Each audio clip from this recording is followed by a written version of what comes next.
We all remember the final scenes, don't we? Harry Potter's epic battle with Voldemort, the Ewoks singing and dancing at the end of Star Wars, that bit where they all dress in drag and go through the nightclub to avoid the press in the birdcage. And we will always remember the final scenes of Tommaso Ciampa versus Johnny Gargano, one of the most incredible rivalries in NXT, maybe even WWE history. Will we remember it for the good reasons or for bad reasons? How about you and I find out together? This is NXT Graded.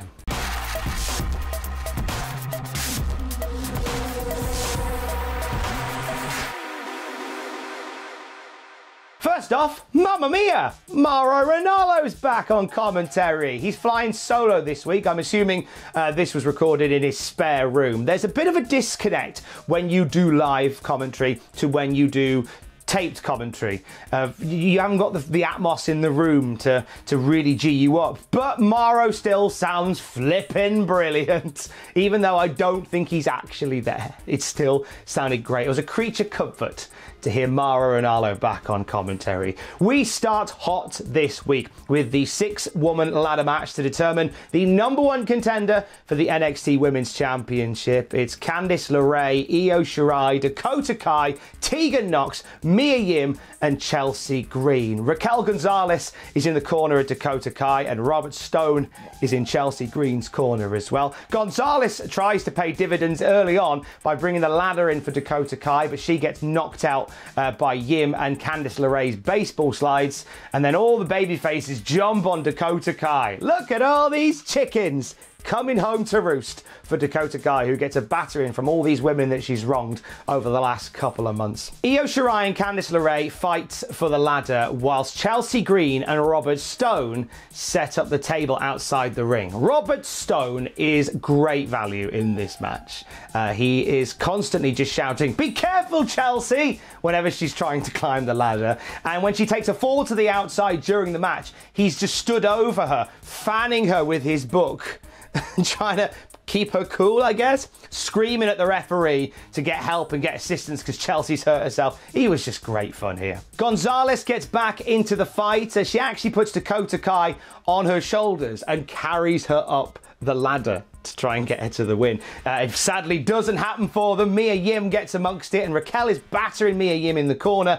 Here comes Tegan Nox, who, along with Mia Yim, do an assisted sort of sit-out powerbomb chokeslam on Raquel through the table that was set up earlier on, and Raquel is done. Nox gets booted off the ring apron by Dakota Kai and she goes crashing through a ladder as well. Everybody is just getting wiped out in this match, and Chelsea Green on the outside of the ring still in pain. Robert Stone encourages her to get into the ring and she's crying because it hurts so much. She's trying to climb the ladder, but you got Robert Stone cheering her on. Eventually, Stone just can't handle it. He gets into the ring, climbs up the ladder, and he's sort of helping her up the ladder to grab the briefcase. He didn't grab the briefcase, which is good, because that's how we had all that nonsense in the first Women's Money in the Bank ladder match. You remember, that was silly. But as they're both up top, they get the ladder pushed over. They're both wiped out of this match, and we're down to Io Shirai and Candice LeRae as they're fighting on the very top of the ladder. Io Shirai rakes the eyes of Candice and pushes her off. She collapses through a ladder that's set up at the bottom, and Io Shirai grabs the briefcase, and she is the winner of the #1 contendership. Io Shirai versus Charlotte Flair is going to be a thing that happens down the road. Nice. This match was an A- for me. Solid effort by everybody involved. There was so much going on and there were so many layers to this match. I thoroughly enjoyed it. Everybody put their money's worth into this, and some standout performances. I thought Raquel Gonzalez was good cop. I thought Robert Stone on the outside was great. Io Shirai is phenomenal, and as I've said, I'm ready to watch Io face Charlotte Flair. That's gonna be fun. We get a video package of Finn Balor's wars with Imperium on NXT UK, including some stuff from his match with Alexander Wolf. I want to point out at this moment, right? Andy Shepherd on commentary for NXT UK. What a phenomenal transition he's made from ring announcer to commentator. I don't know of his experience beforehand, so if he already knows how to suck eggs, then I stand corrected.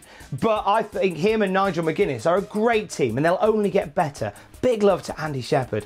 Finn Balor addresses the pandemic-y elephant in the room and says that although the issues with Finn Balor and Volta are on hold, this won't last forever, and they're going to pick up the pace again very soon. So they're kind of parking the Finn Balor and Volta stuff for obvious reasons. I reckon come October, when we get NXT UK TakeOver Dublin, Finn Balor has promised that he's going to come for the NXT UK Championship. Balor versus Volta in Ireland. Shoot that in my veins. Malcolm Bivens brings out his new team, the big lads, Indus, Sher. They are in action against Everrise. This is just a mauling. This is just showing off Indus, Sher, who win with the old Demolition Special, which is the backbreaker elbow drop combo. This is a C. It was fine. Nothing to write home about. Maybe a bit long. I think these guys should have been a bit quicker and punchier in wiping out Everrise if you're trying to get them over as monsters, but it was fine. It was fine. We see a video from earlier on today of Adam Cole in his orangery by the looks of things. I was kind of hoping to see Dr. Britt Baker walk past drinking an iced tea, or a peach schnapps, or a dandelion and burdock, or an RC cola, or a surge, or a panda pop, or a... Anyway, Adam Cole is congratulating Velveteen Dream on beating Bobby Fish. Kind of runs down Bobby Fish a little bit by kind of downplaying, like, who Bobby Fish is in the grand scheme of things. A little bit maybe. But he's warning him not to test him, because he will shatter his spotlight, and that is undisputed. We are getting Cole and Velveteen down the road. Don't know when, but we're going to get it very, very soon. We get a recap of the NXT Women's Championship match from WrestleMania. We see the gloating Charlotte Flair post-match, and we see a deflated Rhea Ripley after that one, who says that she was a lot tougher than she expected. And that's all she has to say on the matter. Don't know where we're going with the Ripley-Charlotte thing. There's been lots of talk about Rhea Ripley possibly heading back to Australia soon, which may take her out of the picture for a little while. I do believe that the moment that we get Charlotte and Rhea back in the ring, and when Ripley defeats Charlotte for the NXT Women's Championship, the roof is going to blow off the building, whether there's people in it or not. It is time. Ciampa versus Gargano. Empty building. One final beat. Rebel Heart versus Black Heart. This is a big deal. We see Gargano dropped off at the mystery location by Candice LeRae. Hands him a brown bag before driving off in a bit of a huff. It feels like the Boneyard match at the start. We've got nice use of non-diegetic music and some consideration for mise en scène.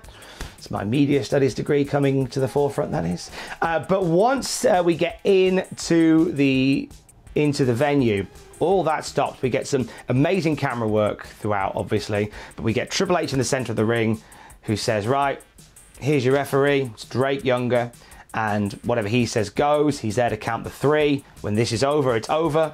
When I leave the building, this match starts. So Triple H leaves the building, and we get underway, and this is a gritty affair. It starts intense with both guys striking and screaming at one another. It falls to the outside of the ring. Ciampa does a really cool bit where he picks up Gargano for a suplex and sort of drops him gut first, pushes him gut first into the turnbuckle post. That looked really cool. Gargano pushes back with a plancha. He fights Ciampa with all the plunder at ringside. They're back in the ring, and Gargano is just wearing down Ciampa with the steel chair. Ciampa fights back after driving Gargano's head into the chair. They go back outside the ring, where we see Ciampa powerbomb Gargano through a table at ringside. We go old school here. Ciampa is cutting the ring canvas, exposing all the boards. Doesn't get a chance to use it before Gargano gets back to his feet, and the fight spills into the car park. They're fighting on top of one of the production trucks. At one point,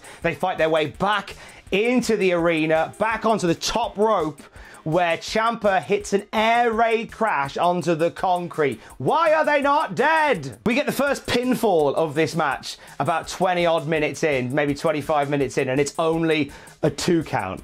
So the match continues. We see Ciampa and Gargano continue to go back and forth, shouting at each other. They're both using the camo crutch on one another in unique ways. But Gargano gains the upper hand. He is using the crutch at one point to pull himself to his feet so he can deliver a super kick to Ciampa. He's so out of it, but he just wants to hit that super kick on Ciampa so bad. He's then screaming about how Ciampa is a failure to his kids and to his wife, and Ciampa's laughing at all of this, and Gargano pulls Ciampa's face so they meet. Ciampa pushes Gargano away, and then we see Ciampa with the crutch just wailing on Gargano with reckless abandon. Oh, it's so serious and so angry. Ciampa then tries to make Gargano tap with a crutch-assisted submission. He's got it stuck inside his mouth, and he's pulling back and pulling back and pulling back. The referee's right there to call the submission, so Gargano rakes the eye of the referee. The ref falls out of the ring, and he is out of this one for quite a while. Ciampa hits a Willow's Bell on the exposed boards, but there is no one there to count. We then see a close-up of Ciampa's hand. He's got his hand on the ring apron, what remains of it. And Gargano puts his hand over Ciampa's as if to kind of appeal to better nature. And Ciampa thinks about it a second before snatching his hand away and just continuing to unleash hell on Gargano. Both men are just unleashing hell, big kicks back and forth. They both got one end of the now broken camo crutch, and they smack each other with it, and they both go down. Candice LeRae then appears. She jumps into the ring and she is in tears. She's watching these two people, her husband and one of her closest friends, batter each other. And she's screaming at Ciampa to end it. She says, "I hate my husband. End it now."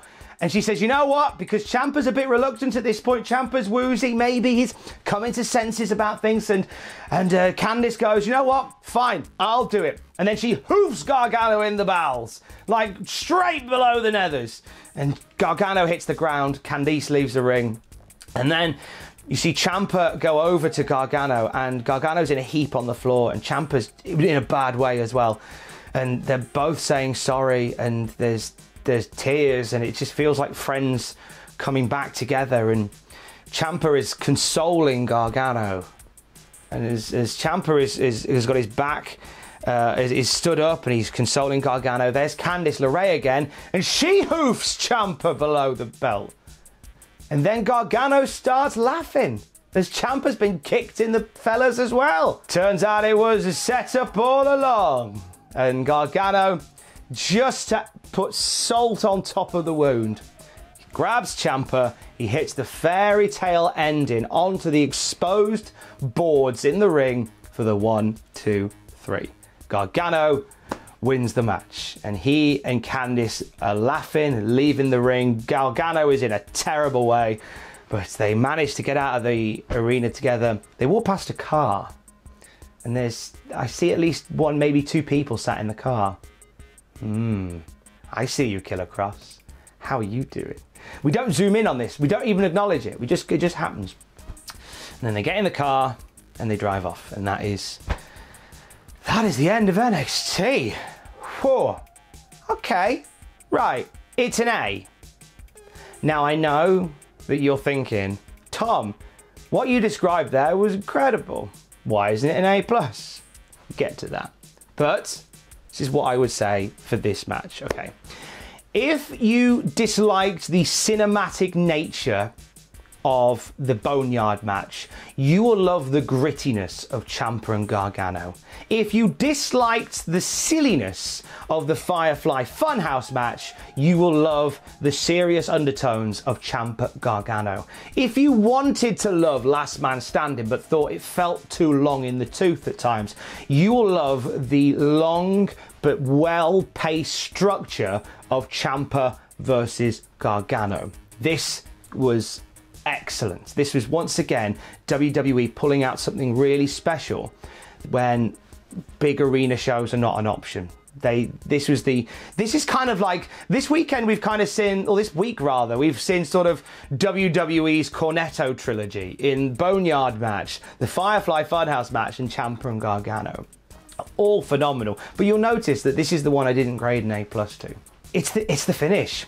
It's the only issue that I have, is the finish. I feel like it should have been, and we'll debate this forever, I feel like it should have been more definitive. It should have been cleaner. I feel like Candice playing, now if anyone's going to do a run in and do a low blow to play a part in this match, it has to be Candice LeRae. Low-key, she's been a big part of this story from the very beginning. Like, you know, they were, you know, Ciampa was at Gargano and Candice's wedding. He was the best man. The wedding stuff has played into it all the while. Candice's frustration with her husband just being unable to defeat Gargano, or unable to defeat Ciampa, has played a massive role in this story as well. So if anyone was going to interfere, it had to be Candice LeRae. Nothing else would have worked. Triple H could have come out and pedigreed them both. Well, that'd have killed it dead. But you know what I mean? Nobody else could have done that other than Candice LeRae. Did it have to happen? No. No, I don't think it did. I think you could have had Gargano do something shenanigan-y but still win without interference. You could have even, and I've seen a few people tweet this online, you could have just had them in that moment where they're saying sorry to one another without Candice LeRae involved. You could have just had that moment where they just go, let's call the whole thing off. I don't know how satisfying that would have been though. Probably not. We needed a winner. But that's my only gripe with it, and it's why I feel terrible not giving this an A+. I know that I'm considered the guy that if someone breathes on NXT, they get an A+.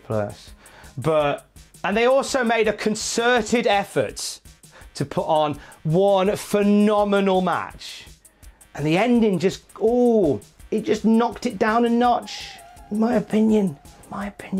Would love to know yours. But I loved it. I'm not throwing the baby out with the bathwater on this. This was amazing. This was a well-structured, well-orchestrated, well-put-together, gritty bit of wrestling in an empty building. Like, it is very, very, very, very excellent. And I would highly recommend that you take time to watch it because it's compelling. Overall, this week, I'm giving NXT an A+. It was a dead simple show. It had a great ladder match. It had a great empty building match. There was something in the middle as well. But this was all it needed to be. They didn't overstuff it. It was the two matches that needed time. They both got time, and I really enjoyed it. It was a wholesome NXT experience this week that really sets some nice things up going forward. We've got plans for the NXT Cruiserweight Championship coming forward. An interim tournament is going to be held, so we're going to see a lot more wrestling on future NXT shows, and they're always really good at doing that, and other things as well. But loved it this week. Really good fun. Would love your opinions on the finish of the empty building match though. Would really love to know whether I've been harsh there or not. Would appreciate it. Above all else, stay safe. Love you, bye.